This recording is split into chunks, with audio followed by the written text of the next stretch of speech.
ایک اور حدیث قدسی عرض کرنا چاہوں گا۔ رحمت عالم نور مجسم صلی اللہ علیہ وسلم نے ارشاد فرمایا کہ اللہ تعالیٰ ارشاد فرماتا ہے، میں جب کسی بندے کو آزمائش میں مبتلا کروں اور وہ صبر کرے اور اپنے ملنے والوں سے شکوہ نہ کرے تو میں اسے پہلے سے بہتر گوشت اور بہتر خون عطا فرماتا ہوں، اور جب اسے صحت عطا کرتا ہوں تو اس پر کوئی گناہ باقی نہیں رہتا، اور جب اس کا انتقال ہوتا ہے تو میری رحمت اسے ڈھانپ لیتی ہے۔ دیکھو کتنا پیارا پیغام دے دیا اللہ پاک نے حدیث قدسی میں۔ اللہ پاک نے ارشاد فرمایا، جب میں کسی بندے کو پریشانی مصیبت میں مبتلا کرتا ہوں، اللہ پاک نے مثال دی، اگر کوئی بندہ بیمار ہو جائے یا کسی بھی تکلیف میں مبتلا ہو جائے، اللہ پاک نے فرمایا اگر وہ میری بیماری دینے پہ صبر کرے گا یا میری آزمائش پہ صبر کرے گا تو میں اس کو کیا اجر دوں گا؟ اجر یہ دوں گا، پہلے سے اس کی اگر اس کی طبیعت اس کی ٹھیک ہو جائے گی تو ٹھیک کروں گا، اس کو پہلے سے بہتر خون عطا کروں گا اور پہلے سے بہتر گوشت عطا کروں گا، اور اسے صحت عطا کر دوں گا، اچھی صحت دوں گا جو صبر کرے گا، تو اس پر کوئی گناہ۔ اور اس کا دوسرا اجر کیا ہوگا؟ تیسرا، پہلا ہوگا کہ گوشت اس کا بہتر ہوگا، دوسرا یہ ہوگا اس کا خون بھی پہلے سے بہتر ہو جائے۔ کافی دفعہ دیکھتے ہیں جو انسان صبر کرتے ہیں، اگر کسی تکلیف میں مبتلا ہوں، پہلے ان کی شکل پیلی پیلی ہوتی ہے، جب ان کو صحت مل جاتی ہے ان کی شکل سرخ پہلے سے خوبصورت ہو جاتی ہے۔ اس کا مطلب یہ ہے کہ اللہ پاک نے فرمایا میں اس کو بہتر گوشت اور بہتر خون عطا کروں گا، اور تیسرا اجر کیا ہوگا؟ اس پر کوئی گناہ باقی نہیں رہے گا۔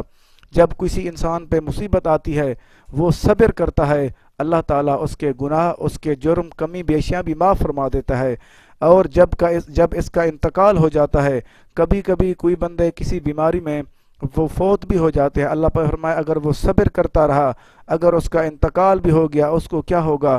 تو میری رحمت اسے ڈھانپ لیتی ہے۔ سبحان اللہ! دیکھو صبر کرنے والے پر کتنا بڑا انعام۔ اگر وہ دنیا میں رہے، طبیعت اس کی ٹھیک ہو جائے، اس کو نیا خون اور بہترین خون، بہترین گوشت، اور اس کے گناہ بھی معاف ہو جاتے ہیں، اور اگر وہ دنیا سے انتقال کر جائے، جانا تو سب کسی نے ہے، اگر وہ دنیا سے فوت ہو جائے تو اللہ تعالیٰ کی رحمت اسے ڈھانپ لیتی ہے۔ سبحان اللہ! یہ حلیت الاولیاء حدیث نمبر 387۔ ایک اور حدیث مبارکہ عرض کرنا چاہوں گا۔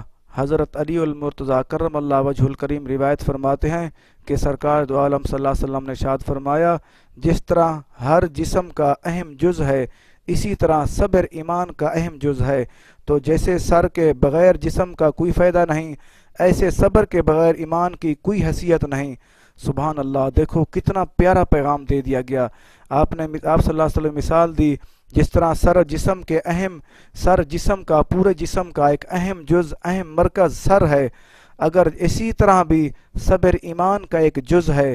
اگر کوئی بندہ ایماندار ہے، کوئی مسلمان ہے، اگر اس میں صبر نہیں ہے، سمجھ لو جیسے بغیر سر کے دھڑ ہو، ویسی صورتحال ہے اس کی، اہم جز اس کا ختم ہو جاتا ہے۔ آگے کتنی پیاری مثال دی، صبر کے بغیر ایمان کی کوئی حیثیت نہیں۔ اگر ایک بندے کا سر نہیں ہے، اس کا جسم ہے، اس کا جسم کسی بھی قسم کے قابل نہیں ہے، اگر جسم بہترین ہے، سر بہترین نہیں ہے، اللہ نہ کرے، تو وہ دیکھنے والا کیا دیکھتا ہے؟ سب سے پہلے اہم جز کو دیکھا جاتا ہے۔ ایسے ہی پیارے نبی پاک صلی اللہ علیہ وسلم نے ارشاد فرما دیا، یہ ایمان کا جز یہ صبر ہے، صبر کے بغیر ایمان کی کوئی حیثیت نہیں ہے۔ دیکھو اللہ اکبر! اگر کوئی بندہ، جیسے ہم مسلمان ہیں، اگر ہم صبر نہیں کرتے، ہمارے ایمان کا بھی کوئی فائدہ نہیں ہے، کوئی حیثیت ہی نہیں ہے ہمارے ایمان کی۔ اگر ہم صبر کرنے والے ہیں تو ہمارا ایمان بھی بہترین ہے۔ یہ شیب الایمان باب فی صبر علی المصائب، حدیث نمبر 9718۔